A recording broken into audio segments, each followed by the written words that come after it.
Hello and welcome to News Central TV. My name is Mazino Appeal, and here are some stories making rounds beyond the continent. Now, beyond the continent begins in Europe, where the United Kingdom's Prime Minister Keir Starmer faces his first House of Commons grilling on Wednesday after suspending 7 of his own Labour MPs for rebelling over a controversial welfare policy.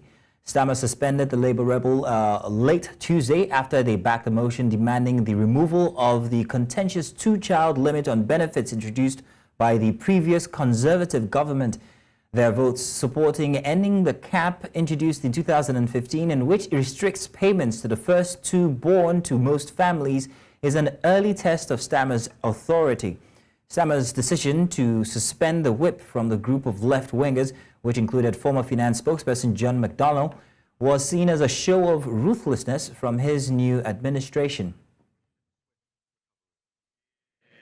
Mr. Speaker, I'm glad in our exchanges so far we have maintained a cross-party consensus on important matters of foreign policy. And in that spirit today, I wanted to focus our exchange on Ukraine and national security.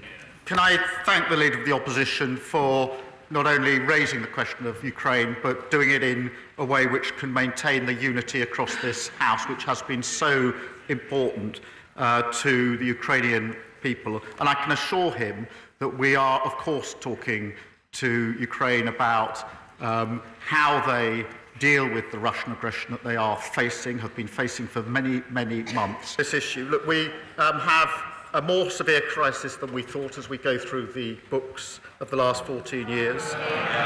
We must review the challenges. I know they don't like it. They don't like it. There was a reason the electorate rejected them so profoundly. In less than 3 weeks, he has had a significant rebellion and he has suspended 7 of his members of Parliament, all for standing up for child poverty. This from a Labour government. The headlines are awful for the Prime Minister this morning. Poverty campaigners are furious with the Prime Minister. Is his honeymoon over before it's even begun? Now, to explore the broader implications of Starmer's decision, I am joined by a global affairs analyst, Otunba Olabode Oseni. Mr. Otunba, good evening to you. Welcome on the show here today. Good evening, Central News. Thank you for having me. You're welcome. Now, Otunba, let's talk about this. What are the immediate political implications of Prime Minister Keir Starmer's decision to suspend not 1, not 2, but 7 Labour MPs? There's no implication, I'll tell you, and I'll explain. Well, the seven rebels, as they want to be called or to be seen, I think they are more or less on their own, because there are 2 major aspects of part of ruling party. You can, if there's a free vote on certain things, you can choose to go either way. But then when it's something to do with the policy, if it's policy of the party, there will always be a kind of a guideline. And any member that does not want to toe the line of the party, where we have to, they can do whatever they do, at least the whip. The party can take a decision. And that's exactly what Starmer did. We should not forget that the reform of wanting to portray Labour Party as the far left or whatever, it had helped Labour to win the election. And the reformer leadership of Starmer, I think he has to show the public, the citizen, that he's in charge, that when they say something, they want to mean it. And that's, I think, what he has done. Well, the implications go further than just showing everybody exactly what his authority or where his authority lies. It also affects his standing inside of his own party as well. So the question now is, how exactly is he being viewed by his own party, especially among the left-wing faction?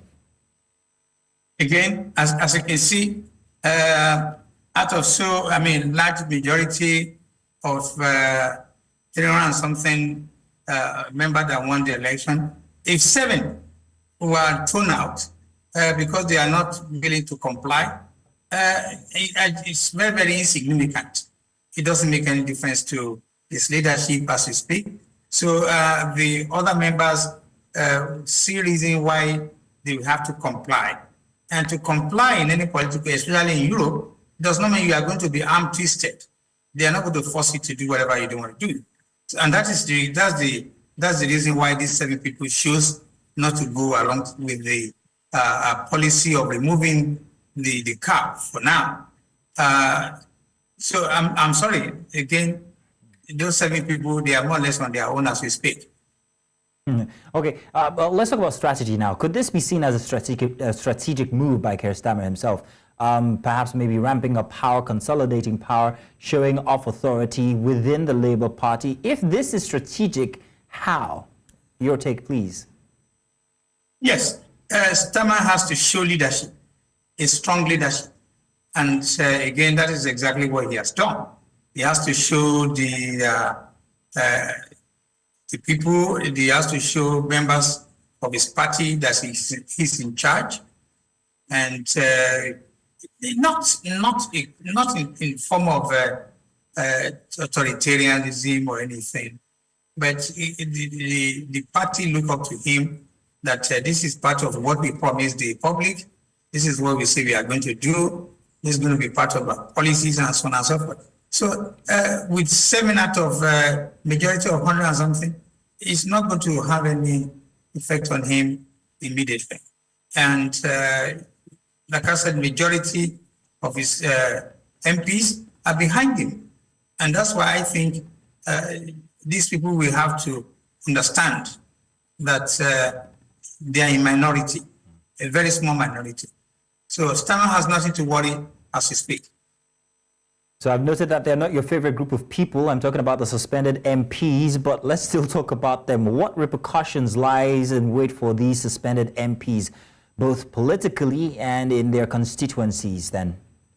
Okay, well, that's a good question. Don't forget that UK, as small as it is, they have different part of the country with different belief.